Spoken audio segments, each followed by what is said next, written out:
Michael Serwa, welcome to Focus on the Fun Stuff. Thank you for having me. As always, I'm looking forward to today's episode, but so just to introduce who you are, you're a coach to the elite. When we say elite, that might be execs, business owners, but ultimately high achievers, people that want to get shit done, move forwards. Anyone with the elite mindset. So it's not about status, wealth, anything like that. I was broke for the first 30 years of my life, and I very much identified myself as an elite individual in a way I was thinking, looking at things, what's possible for me. So when I say coach for the elite, I certainly don't refer to some elite class or anything like that. I don't give a fuck about that. It's about a certain mindset that people have and the rest who do not. So I feel like you're famed for your no bullshit advice and straight to the point talking, which I hope you're going to give us today. I'm sure you are. Is the only way I know. So you need to use some fucking magic for me not to be like that. So Michael, I would love to, you just literally said you were broke for the first 30 years of your life. Can we delve into just who Michael Serwa was before? I mean, you wrote the book From Good to Amazing before you grew this amazing coaching business, before you grew a really high profile, like just as a quick aside. So I know Michael from Key Purse of Influence, which is the Daniel Priestley program. And so we met last year on the ski trip, but from when I did KPI back in 2016, I've been aware of you from them because I feel like your profile has always been very high. The things you've featured in, the opinions, the comments, the articles. I know that you've really kind of really gone all in on profile. I think that's been a massive part of your journey as well. So, and from somebody looking from the outside, I think it feels like Michael's life is very elite in London, like the places you like to go, the food, the wine, the things you like to do. It feels very Mayfair, feels very elite, but clearly there's a story pre Michael's life as a coach, and can we delve into that a little bit? So I spent the first 22 years of my life in Poland.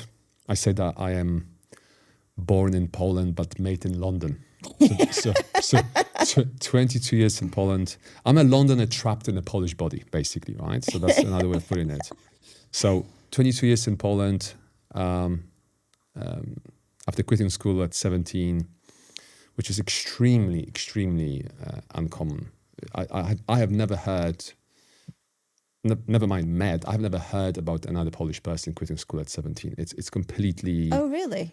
It just doesn't happen. It's not like here or in the US, people quit school sometimes and then they become successful, whatever. So very unpopular decision. My parents almost got a fucking heart attack. But...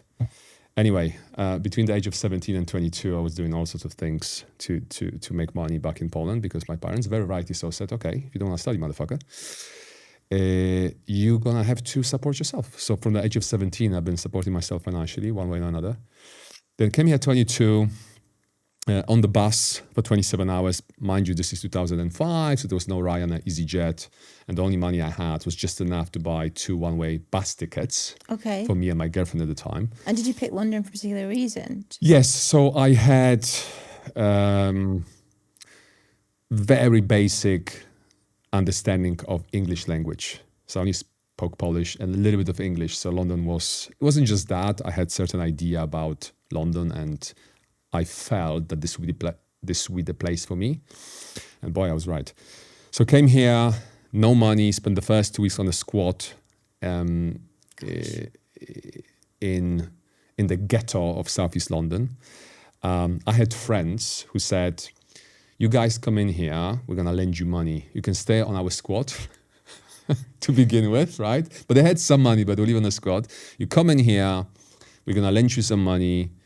You're going to start working, you and your girlfriend, and then you're going to pay us back. This is exactly what happened, right? So long story short, I spent the first 6 years in fashion retail. I had a very successful career there, but it was a classic example of winning in the wrong game. I was winning, but I was winning in the wrong game. But around a year after coming to London, so at the age of 23, I got into personal development. So while I was working in retail for the money to pay the bills, I was very much studying personal development. And then 5 years later, at the age of 28, when I was still in retail, I had this calling that coaching is what I want to do as a profession, as a career. And it was very, very, very strong. And what kind of personal development were you getting into at 23? Anything. So it started with The Secret. Oh, really? Like the ex I dragged to London with me. She didn't want to come, but I was like, baby, I'm going anyway, with or without you. So she came with me anyway. So one day she came home with this book called The Secret. I was like, what's that? She told me more or less what this is about. I thought, let me read this. And this was my entry point to the world of personal development. So that's 19 years ago now. And it started with The Secret, and I started reading more books and listening to, not so much podcasts, there were no podcasts back then, but just like some audio materials I could find, I could get my hands on while I was working in retail. And then this one beautiful morning, it was my day off, I was watching a YouTube video, personal development stuff, and it's fucking just hit me like a ton of bricks, right? It was what one would refer to as calling. I found my calling, right? Yeah. But then, what did I know about running the business? Nothing. I knew quite a bit about personal development by then, but I didn't know anything about running the business. So I knew I wanted to coach. I didn't know how to get clients, how to market myself, how to sell, how to do anything business related. But sure enough, we don't know how to do something until we do, right? So it was one of those, right? And I remember it wasn't from day one, but very early on in my career, so after maybe the first few weeks, I can't remember exactly, within the first few weeks for sure, I remember thinking to myself, since I'm going to be doing it for the rest of my life anyway, because I felt very strongly that this is it, right? This is not like something that I want to like try and then see how it goes and maybe do something else later. I remember thinking very clearly, how, since I'm going to be doing it for the rest of my life anyway, I might as well be the best at it. And sure enough, starting at £20 per session in 2011, within 4 years, I was already the highest paid life coach in the country. And that's 10 years ago. So what I've done over the last decade was to further dominate my industry, if you will. Now, was it that hard to become the highest paid? Which, by the way, has never been a goal. The goal has never been to become the highest paid. The goal has been to become the best I could be, and the money just followed, right?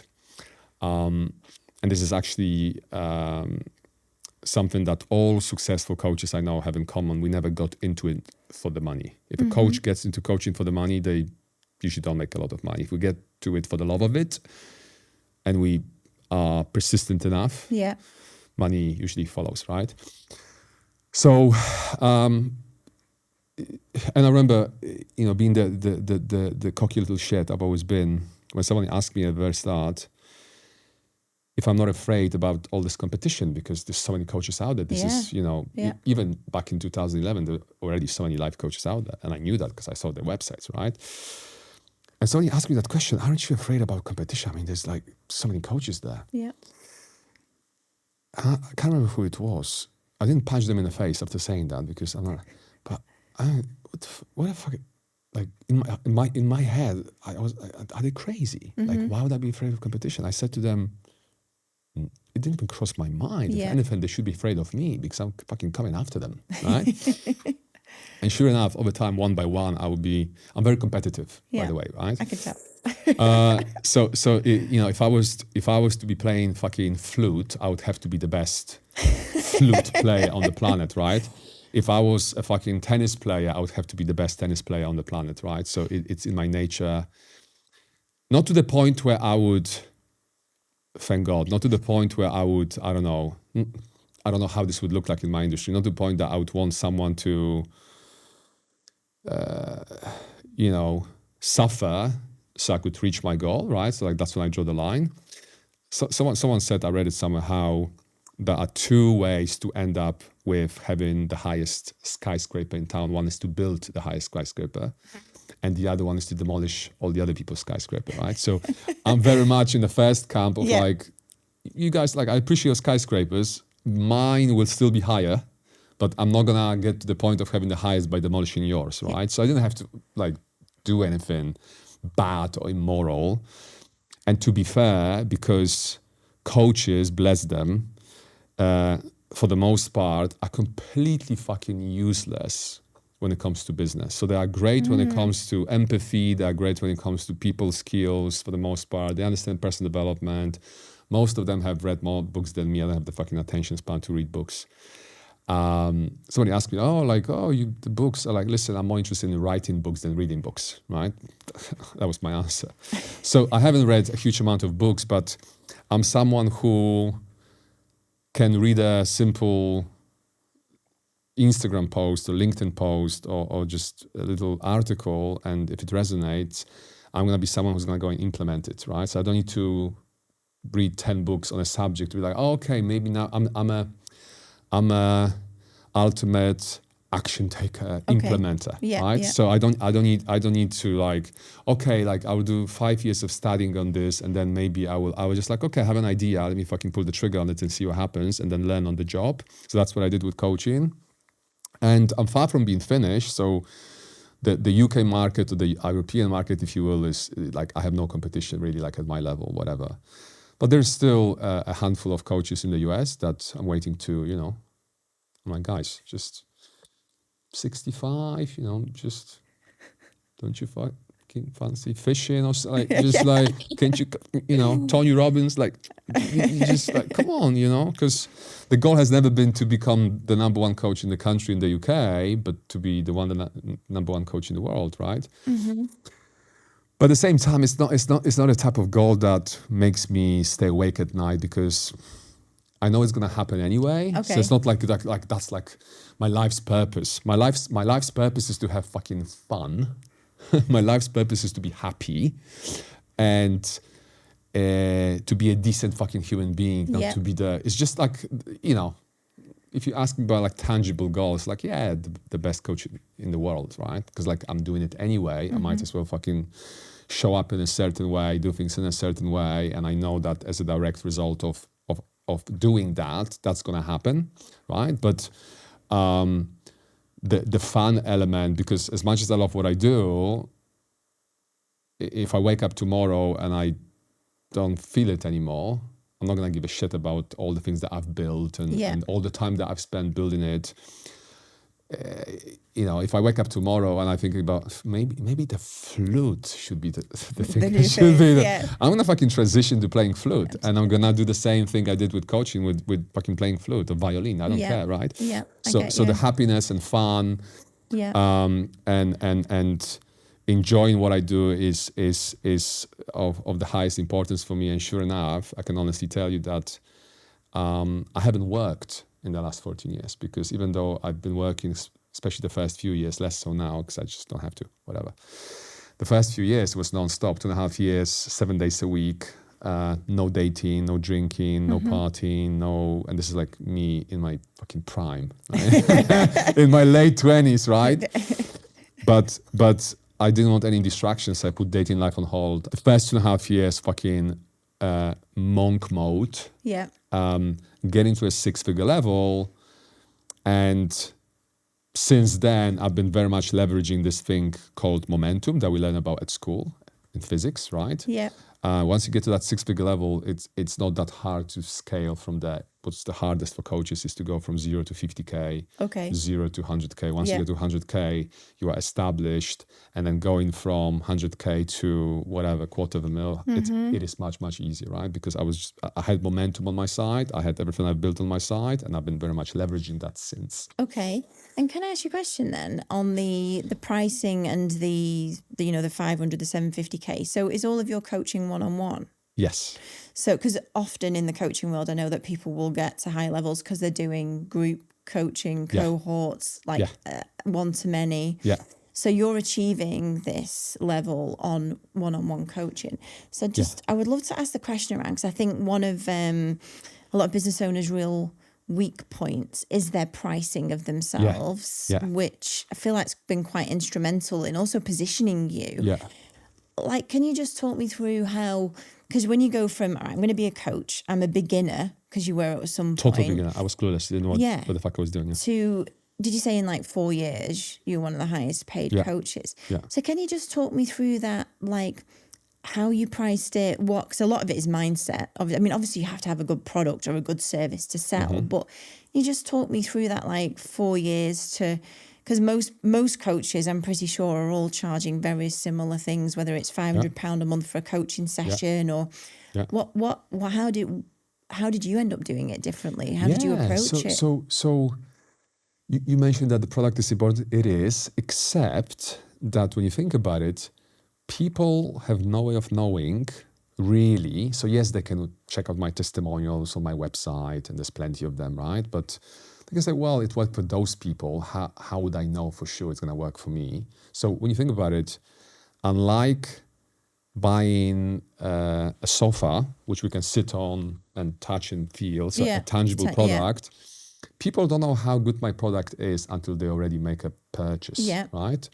So building a brand has been instrumental because it's the brand that allows people to justify spending on working with me 10, 20 times more than what they would normally spend with somebody else, right? And they only realize really how good my coaching is. I know it's good, but I know it. They have no way of knowing it until they start working with me, right? So is the brand and all the things I've done around building my brand and my reputation, whatever, over the years, that allows people to trust me enough to spend that kind of money. And mind you that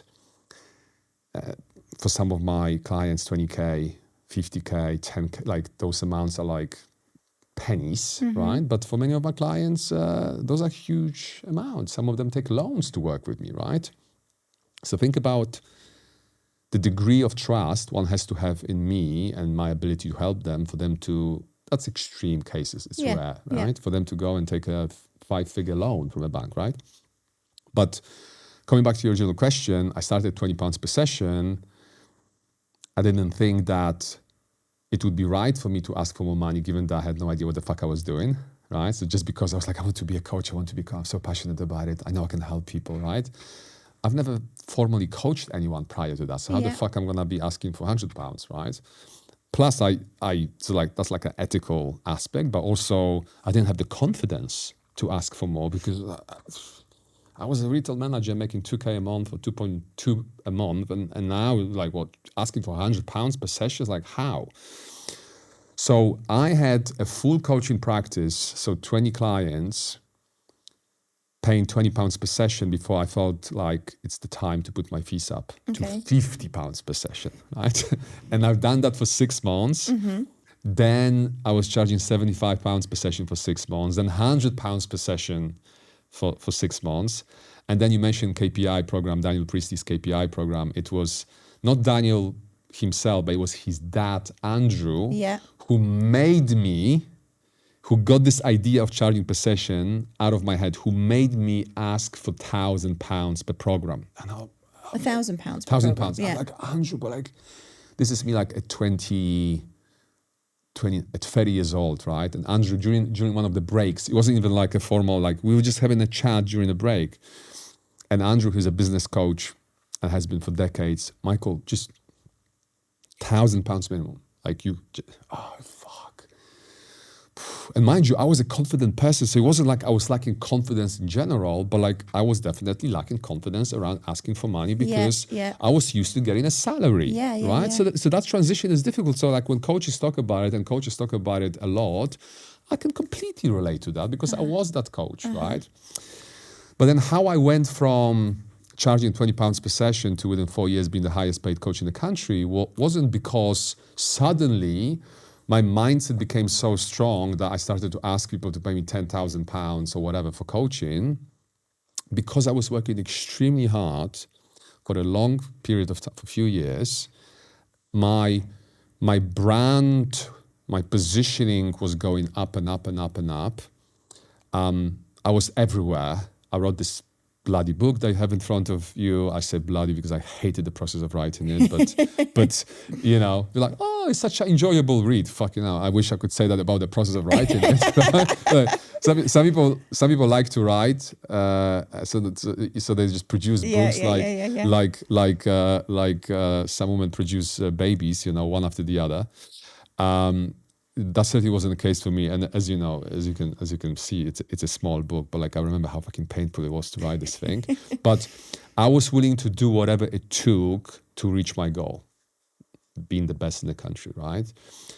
So when someone, Daniel Priestley, said, "Hey, you need to have a book," oh, Jesus fucking Christ. Okay, so I made myself to do that. Then, just to give an idea, when I talk about hustle or grind or like those 2.5 years and the sacrifice and all of that, just to give you an idea, in 2012 alone, which was my first full year of coaching, so I started at the end of 2011, so 2012 is like my first full year of coaching. In 2012 alone, I have organized and delivered around 200 talks. In addition to running initial consultations and working with clients, I was all in, like, you're everywhere. From day one, I was all in. And sure enough, people are not stupid. People know what's going on. And after, nobody said that, but that's my suspicion that after a while, people went, this motherfucker is crazy.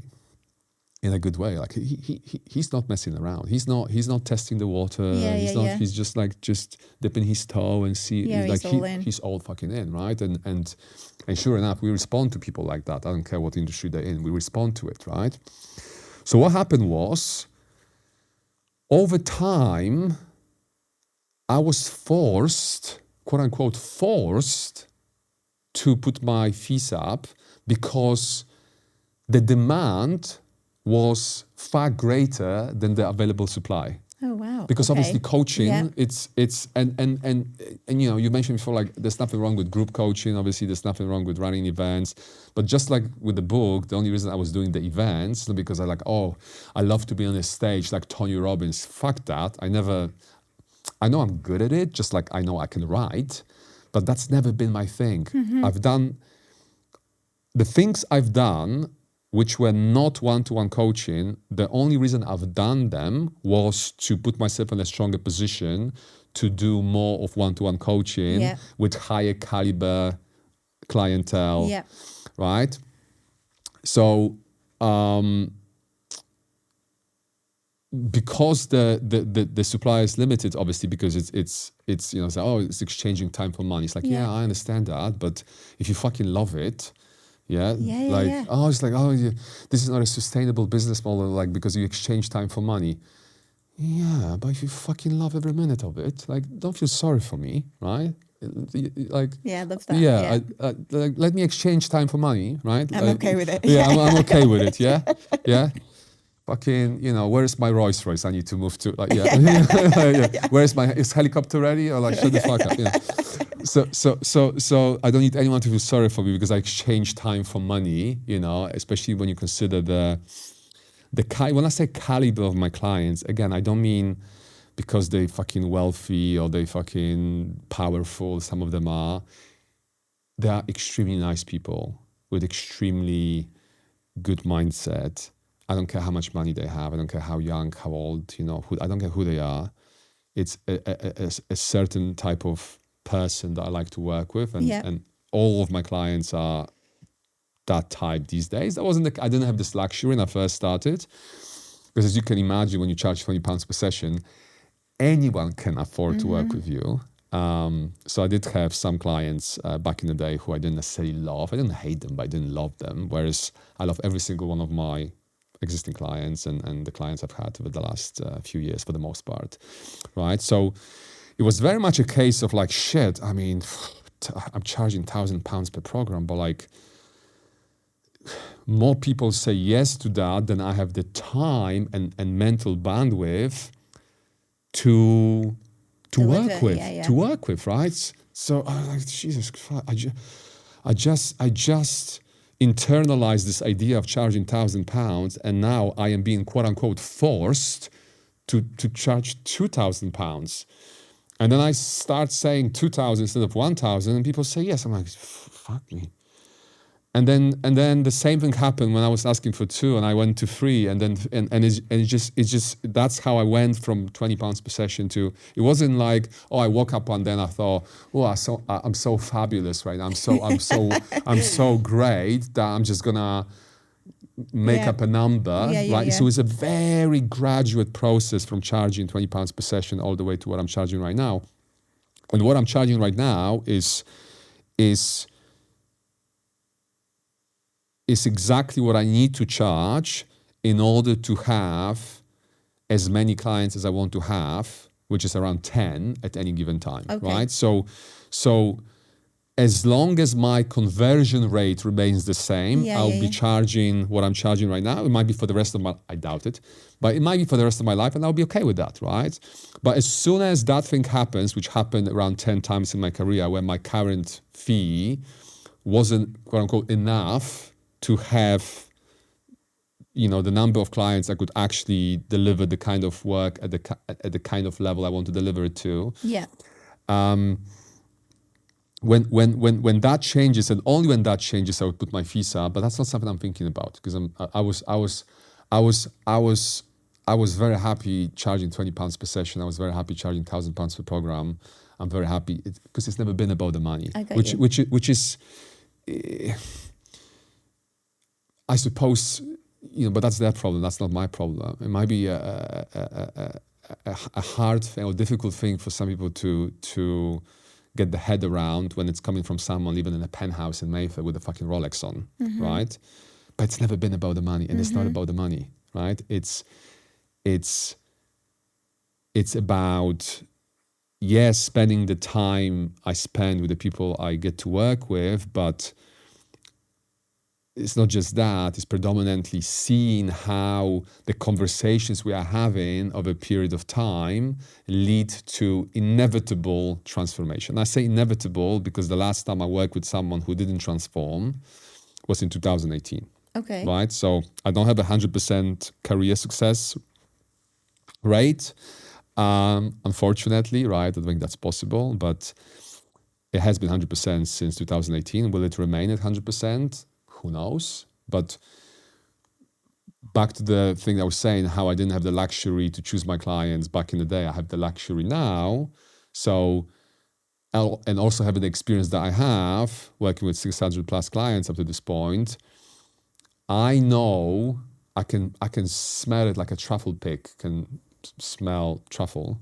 I can smell the difference between someone I can deliver transformation for versus not. So all I got to make sure of is that I only take on people who I know I can help. So it's not like, hey, I'm so fucking good right now that you can bring me anyone from the street and I'm going to transform their life, right? Because I'm Michael fucking Serwa. It doesn't work like that, right? So this works, the coaching works at the highest level when three elements are in place, and they all have to be in place, right? You remove one of the three and it just doesn't work anymore, right? So you got to have a competent coach, and a coach can only become competent through experience. That's unsurprising. And the more experience they have, the more competent they become, like anyone, surgeon, lawyer, you name it, right?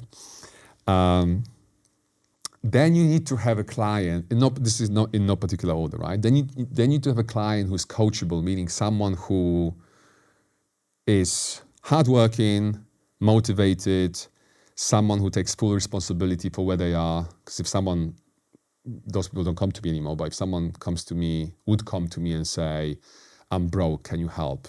Okay, first question, why do you think you are broke? Oh, because you see, I wasn't born to the rich family, or because of the Labour Party, or because of the Tories. I will get the fuck out of my house, right? Because like if you are not someone who takes responsibility for where you are, I cannot help you, right? But if you say, hey, I am where I am, I don't like where I am, but I am responsible for where I am. Yeah. Okay, now we can fucking talk, right? Because you take ownership of your situation, right? So the coach needs to be competent. The client needs to be coachable. So what's the third element? There's gotta be, and that's super, super important, there's gotta be the right chemistry between the coach and coachee. They gotta fucking like each other, right? They gotta like each other on a personal level. If there's no scenario for anyone listening, think about whether it's a coach, personal trainer, therapist, any service provider, dentist, don't worry about it because like you don't get to talk to them much because your mouth is open when you go and see them. I love my dentist, but the conversations there, he's fucking talking. I can't say anything back. So it's not as important with like doctors and dentists, all of that, but like anyone that you get to spend a lot of time with, any service provider you get to spend a lot of time with, it's a very simple question. Can you imagine a scenario where you would be spending time, you would want to spend time with this person outside of whether it's a coaching session or personal training session? If the answer is no, you shouldn't work with them. Yeah. Right? Like, can you imagine a scenario when it's your big birthday and you don't want to invite your coach or therapist or personal trainer? You shouldn't work with them, right? Because I promise you, no matter who you are and what you need help with, there's going to be a coach, therapist, personal trainer, whatever, who you're going to like to the point where you absolutely wouldn't mind. In fact, you would like to spend time with, if possible. Not that I go and socialize with clients. I mean, I do sometimes have like catch-ups with former clients, but I'm not talking about any parties, anything crazy, right? Just to keep the boundaries where they need to be as well. Plus, I'm getting older and more boring, and I'm at happiest at home, right, by myself. When I don't coach, I just want to be left alone, right, not to go to fucking parties anymore. But there's 100%, and this is something that took me a few years to learn, to connect the dots. There's 100%, not indirect, a direct link between the level of chemistry, personal human-to-human chemistry I have with the client and how much this client gets out of coaching with me, right? So there's a certain threshold that has to be met for me to take someone on in the first place. So how coachable they are, that's super important to make sure that they're coachable. But then, do I like them enough to want to spend many hours of my precious time with them, right? So that's purely on a selfish level, but then on a more practical level as well is, if that's not the case, if I don't like them enough, if they don't meet certain threshold, I know that they might benefit from my coaching still, but we won't have a shot at the radical transformation, which is what I'm most interested in. I'm at this point in my career, I'm completely not interested in improving anybody's life, right? Like the first few years, if I could improve someone's life, I was like, oh my God, this is amazing. I just improved someone's life. But at this point, I'm most interested in not just transformations. That's like when things go badly, you know, like I've just transformed someone's life. It's like, oh shit, sorry, my bad. The goal is a radical transformation, right? To someone. So what is that, a radical transformation? Because there'll be people listening to this podcast that are like, your book's called From Good to Amazing. They might not even be feeling that good. I guess like, how do you show, like, what is the radical? How do you show someone that you might be able, this is possible? Like, what is that about? So like you mentioned the title of the book. Someone suggested years ago that maybe I should, or could rather, write another one called From Shit to Good, because it's like from good to amazing, right?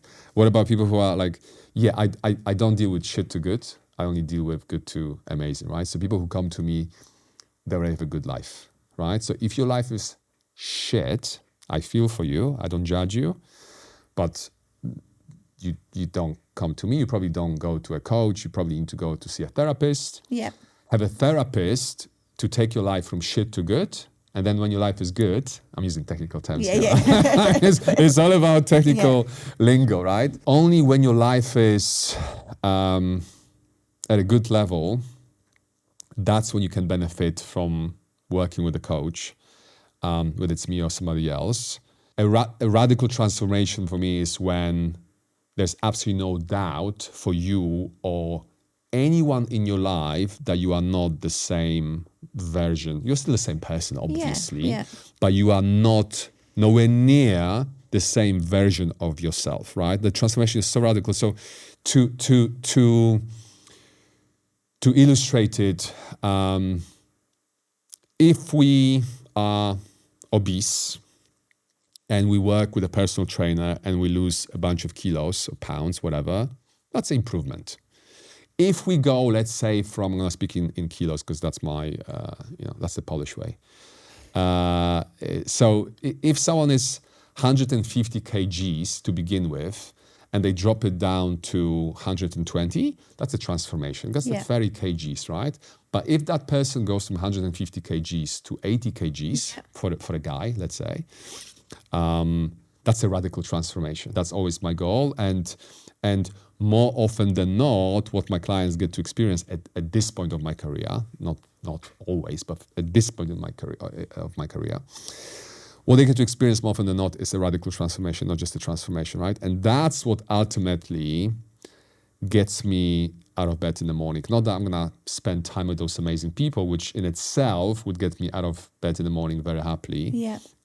But knowing that on the back of those few conversations, I don't spend a huge amount of time per client. I don't spend years with them unless they keep coming back for more coaching, to work on different things, but typically I spend a few months with someone, right? So not only this process is effective, but also it's fast, right? But then again, that's linked to the fact that not only I know what I'm doing, but also I work with a certain type of people who can move at a certain pace, who can operate. Like implement and take action. Exactly. So they are the kind of people who, if something makes sense to them, they don't need to be told that thing 3 times. Okay. You just tell them once and they go, yeah, okay, got it. And then they go and implement it. And then we see each other again and say, how did I go with that thing that you said you're going to do? Yeah, done it. Yeah. Okay. And then we do that over a period of a few months, typically. And then next thing we know, and this is not like, oh, I think it's working. Oh, yeah, because I asked and let's call him John. And John said, oh yeah, this was good, Michael. Like, oh, and all the Johns since 2018 said, no, there's this assessment that I do. I did one earlier today actually with someone who came all the way from, not quite Scotland, but like up north on the train. I said, are you mad or you just very committed, right? Because he wants the radical transformation. He knew we could do it via Zoom, right? Because I work with people via Zoom from all over the world, right? But no, he spent 3.5 hours door to door to come to me, to spend a few hours with me for the initial consultation, and then he was taking the train back. He's on the train back right now to his. He might be listening to this, to his village. But for me, anything outside of Zone 1 in London, it's countryside, so, even Richmond or Hampstead is like, yeah, that's a lovely countryside, but countryside nevertheless, right? So when I meet someone for the first time, so these days I would have approximately 100 initial consultations per year. One of the things we do, I ask my prospective clients to score themselves out of 10 on 25 different areas. Okay. Right? 0 being I'm extremely dissatisfied, couldn't be any worse. 10 being I'm extremely satisfied. Yeah. And then if that person becomes a client, if the fit is right, we like each other enough, they can justify the investment, or they feel like they can justify it, they have the money, they can justify it. We then work together and then we do the same assessment at the end. Okay. So it's on those basis, using the personal training analogy, you know how they do the before and after shots. Yeah. Right? So it's like you're like, oh, a sad guy is always a sad face. The picture with the big bellies, or who's with a sad face for some reason, which is very strange for me because I know many fat people and they're not sad. Right? So I think this personal trainer is like, make sure you don't smile on this one, so then you can smile on that one with a 6-pack, right? So this assessment that I do before and after, it's the way I see it, it's a life coaching equivalent of the before and after shots that personal trainers do, right? It's a way for me, like I was doing it already when I first started, because I remember thinking, nobody told me that. I remember thinking like, I need to have a way of measuring whether what I do works or it doesn't. Yeah. Because if it doesn't, maybe I should fucking become a plumber or something, or reconsider that flute thing, right? Or just something other than coaching, because clearly I'm shit, right?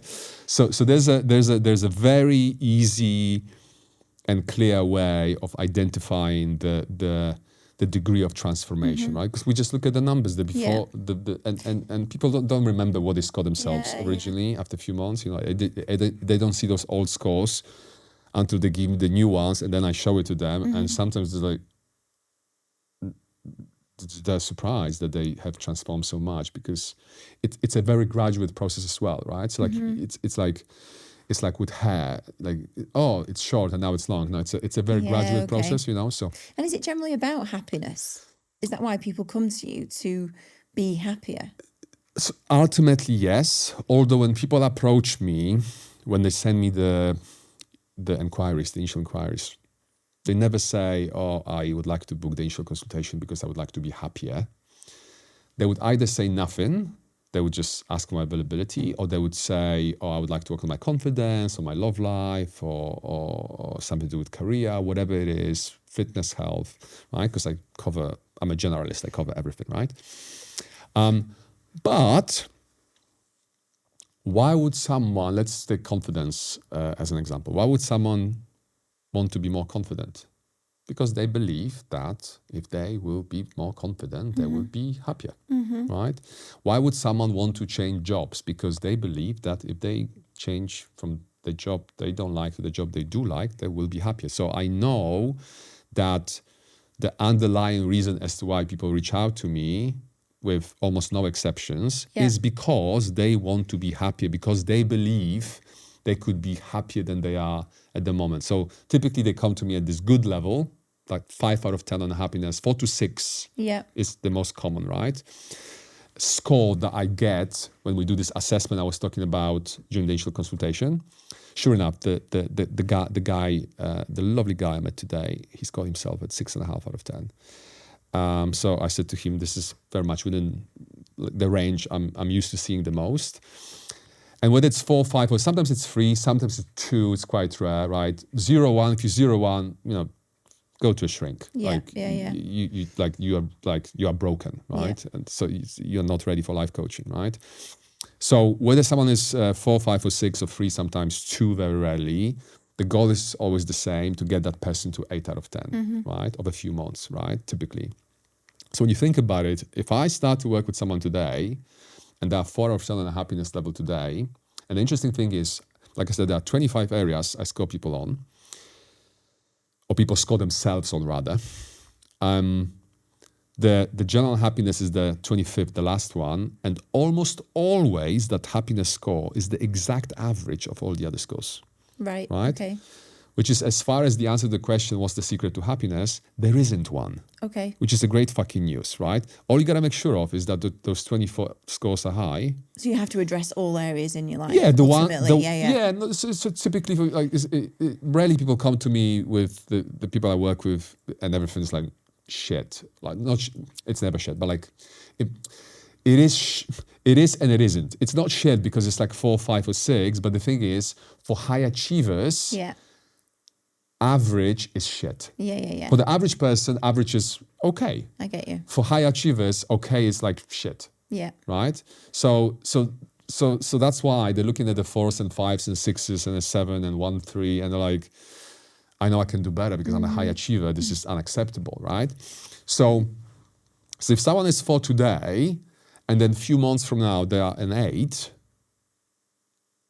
that's a radical transformation to me. Like you're just not the same person. You are the same person, but you are a significantly upgraded version of yourself, right? And the idea is, and I always explain that to my prospective clients, unless I forget sometimes, but the idea is not, for the way I see it, is not for me to get them to an 8, but for me to get them to an 8 and for them to stay there. Right? To maintain it, Exactly. Okay, so it's not like, oh, I got you to an 8 and you need to continue working with me forever. If you want to maintain that 8, for me, that would be a bullshit of a transformation, right? So again, using less so personal training, but more like a dieting analogy, if you are following some fancy diet that's completely unsustainable, yes, you can lose a lot of weight, but will you be able to maintain that weight? If that diet consisted of only eating meat, for example, will you be able to maintain it for the rest of your life? Probably not, right? That's why the best personal trainers, the best nutritionists, were the ones I rate the most anyway. And I help people with weight loss as well. it's about creating a diet or a change in the lifestyle that is sustainable, so they can get to the weight they want to get to, and they can stay at that weight long after we finish working together. Yeah, that they have the tools to continue Exactly, doing because that. they've just made some changes, lasting changes, right? And you know, again, using confidence as an example, if someone comes to me with a low confidence, let's say 4 out of 10, and I help them build it up to 8 out of 10, this is not going anywhere. They just like, once you feel confident, is like, unless something terrible happens, some black swan event happens in your life, yes, maybe you can go back to, you know, lower confidence level, but I think it's unlikely, because once you have it, it's like learning how to ski. Once you learn how to ski, you don't forget it. You might feel a bit rusty if you don't ski for a long time, but once you've learned it, you know it. Like your brain remembers, your body remembers how to navigate the slopes. So are there any core principles, Michael, that you take clients through, or that, I don't know, like if these people listening to this, like, well, this sounds amazing, I need a radical transformation, but is there any practical stuff that, like a non-negotiables, daily, weekly, that you would say are really going to help you transform, like some kind of self-prescribed things that are the core principles of what you do? Yeah, so I don't have a, if that's what you mean, I don't have a method, if you will. There's no such thing as Michael Serwa's method. There are no templates that I follow. There are no scripts that I follow. You know how when it comes to classical music, the composer writes a symphony and then orchestra just play the notes, right? And it's, you know, this is the fucking piece. This is what we gotta play, and we just follow the fucking notes, right? Nothing wrong with that. I love classical music, right? But I also love jazz. I'm a failed jazz musician, in fact. And jazz is very different in the sense that it's all about improvisation. So there is a song, there is certain a theme, and there's certain harmony that musicians are following within the particular song. But for the most part, there is a lot of improvisation, right? And jazz is all about improvisation, right? So my coaching style is very much as I like classical music and jazz, in my coaching, I play jazz. Okay. I don't play classical music, right? So I know the fucking theme is very simple, radical transformation. But how I get my clients from 4 to 8, using that as an example, I don't care and they don't care. Okay. Right? Because when you think about it, you, like, as a prospective client looking for a coach and thinking about getting coaching, you don't really give a shit about who the coach is, how many sessions, what's the process. You care about the fucking outcome. Yeah. Right? Yeah. And if someone trusts me, and that's necessary for someone to become a client, if someone trusts me enough, they don't even ask me those questions. I could tell them that we're gonna have 50 10-minute long sessions over 50 days, and they would say yes. I could tell them that we're gonna have 2 10-hour long sessions, and they would say yes. Because they trust me. The people who do trust me, they trust me to the point where the logistics, the format, they don't care. Nobody wakes up in the morning thinking, I would love to have, 8 coaching sessions with so-and-so coach. Yeah, right? yeah. People wake up and recognize that, my life is not as good as it could be. And then they find the person that they like, they resonate, they trust, and then whatever that person, quote unquote, prescribes, they just follow it, right? Yeah. So I tell people, listen, this is how working with me looks like. And it's kind of it's take it or leave it type of setup, right? It's like, hey, what do you think about this format I just presented to you? You know, like, do you like it? You know, it's like, listen, this is how I work. What you want to do? You know, and sure enough, out of those 100 people I meet every year, just the right amount says, right? And like I said before, when too many people say yes, I'll be, again, quote unquote, forced to put my fees up, because it's going to be either that or turning people down even the people I want to work with. So I turn people down sometimes, but that's on the basis of just me not liking them enough. I don't tell them that because I'm not a total asshole, just a regular asshole, but not a total one. So I don't say, oh, I don't like you. You know, like, mind you, people come to me for help. Yeah. I don't want to be the guy who, you know, like, even if I don't like someone, I still want them to not leave the initial consultation with me feeling worse off. Yeah, totally. Right? Totally, At the very least, I want them to feel the way they felt before the consultation, not worse, right? Even if I really don't like them, right? Which is quite rare, because most of the people I meet, it's just like this guy today. I said something like how listen, whether this is the first and last date or something, you know, whether we're gonna work together or not, I had a great time. We spent 3.5 hours, almost 4 hours together. I think he will become a client, right? He needs to speak to his wife. He said she's in charge. I said, fair enough. Fair enough. That's how my sister runs her fucking household. There's no way my brother-in-law would make a decision about spending this much money without running it by my sister. She would cut his balls off.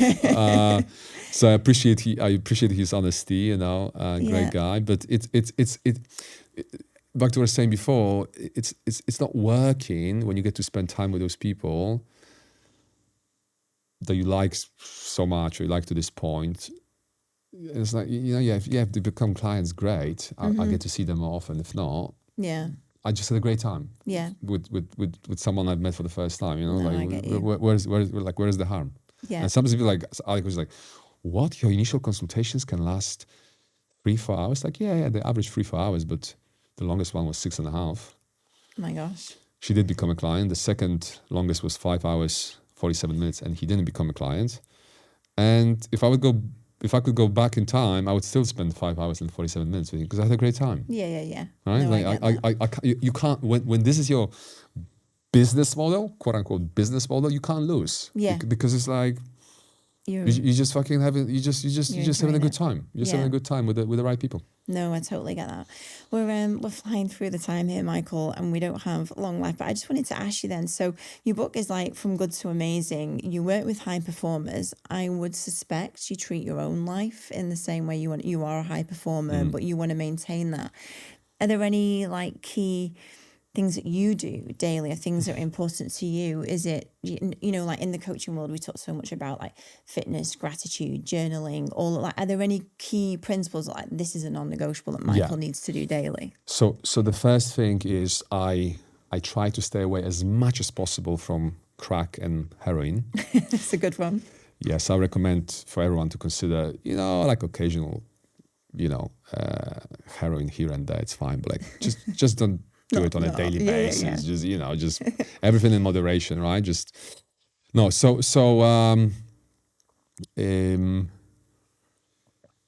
The basics, sleep, going to sleep at the same time, waking up at the same time, not like military style, right?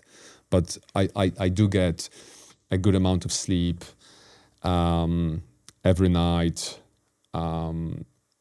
My diet, another like basic things. Like when I talk about basics, it's sleep, diet, exercise, right? So I sleep well. I know how much I need to sleep to be at my optimal. That's 7.5 hours. For me, that's going to be different for different people. For me, it's 7.5 hours, right? Then my diet is 95% clean and 5%, you know, everything goes. And again, I'm not militant about it. And it's not hard for me to maintain it because, I just don't buy shit. And if there's not shit around the house, it's easier not to eat it if it's not in front of you, right? And especially when you live by yourself, it's easier to like stay on top of like what's in your house, right? Because unless you buy it, nobody else is gonna buy it, right? Yeah. So, and then I go to the gym in case that's not obvious. I was on a date once. More than once, but on this one particular date, she looked at me, she's like, oh, do you go to the gym? I was like, it's not obvious. Isn't that fucking obvious? It's like, you should be asking which gym do you go to or how often do you lift? What the fuck? Get out of my house. fucking insulting me. Yeah. Anyway, so yeah, I go to the gym 3 times a week, not because I enjoy it, I don't, but because it's part of the basics. So sleep, diet, fitness. And I would say to my clients, listen, I'm not asking you to enjoy fitness. I'm just asking you to fucking exercise in any way you want. I don't care if you fucking run, cycle, or swim, or lift weights, or do fucking yoga. Golf doesn't count, by the way, because if golf was a sport, we would have to say that Donald Trump is an athlete, and he said he doesn't look like one to me. So golf doesn't count, but unless you're a professional golfer, like those guys train properly. But like, you know what I mean? Yeah. So I go to the gym, even though I don't like it. I don't hate it, but I don't like it. But like one of the things that separates high performance from everybody else, or losers from winners, or pros from amateurs, is how amateurs do what they know they should do when they feel like doing it. It's like, oh, today is a good day. Ooh, it's a nice and sunny day. I'll go for a run because the weather conditions are perfect and I slept well and I had my fucking smoothie and I feel energized, right? Whereas pros do what they know they need to do regardless of how they feel. Yeah, I love that. Right? And so for me, I go to the gym 3 times a week, every week, no matter what, unless I'm traveling or I'm sick, right? And I haven't missed one day in 14 years. Okay. Right? So nobody's gonna fucking tell me. I was actually saying that to a client yesterday. I said, listen, don't even fucking try to tell me, successful guy in his 50s. I said, don't even fucking try to tell me, because he said, oh, but the time. I said, listen. I remember watching some documentary about George W. Bush when he was a president, right? And he was a runner, so he used to run a lot. And I remember thinking to myself, if the president of the United States has the time to exercise, no one's gonna convince me that they are so busy that they can't find 3 hours per week to do 3 workouts, right? Because I haven't tried it, right? But that seems to me like a pretty full-on job. Running that country, right? Yeah. So if those guys can do it, if those people can do it, then anybody can do it. Oh my God, so true. Michael, if people want to get in touch, buy the book, where is the best place to find you? michaelserwa.com, and from there you can find links to my LinkedIn profile, where I don't know when you're going to be listening to this, but as it stands, I post on LinkedIn every day, I post on Instagram every day, I post on TikTok every day, I post on YouTube as a YouTube short, format every day. But yeah, you can find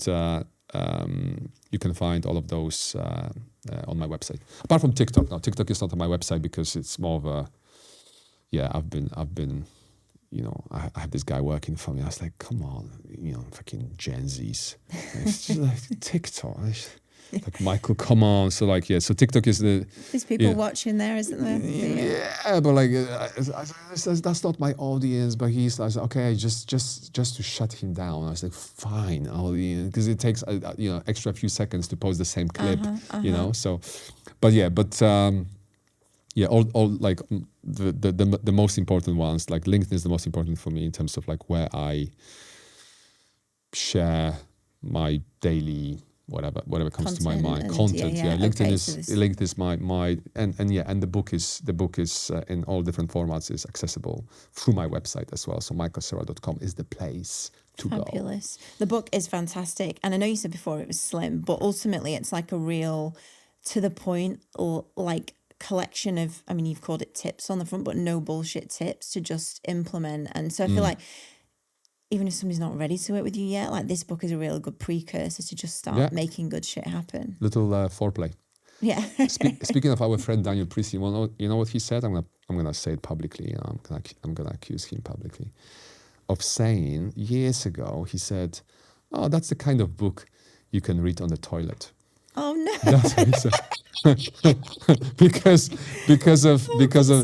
because of like how many small chapters there are. It is. I have to fucking agree with him. Yes, it is one of those. If there is a book to read on the toilet, it's this one, right? So like, if you find yourself deciding whether you should take fucking OK magazine or whatever they call Grazia magazine to the toilet or my book, yeah, you know, they both equally easy to read, but this one might give you a little bit more food for thought than perhaps OK magazine. Yeah, totally will. No disrespect to OK magazine. Michael, you have been amazing. Thank you so much for your time today. Thank you for having me. I had a blast.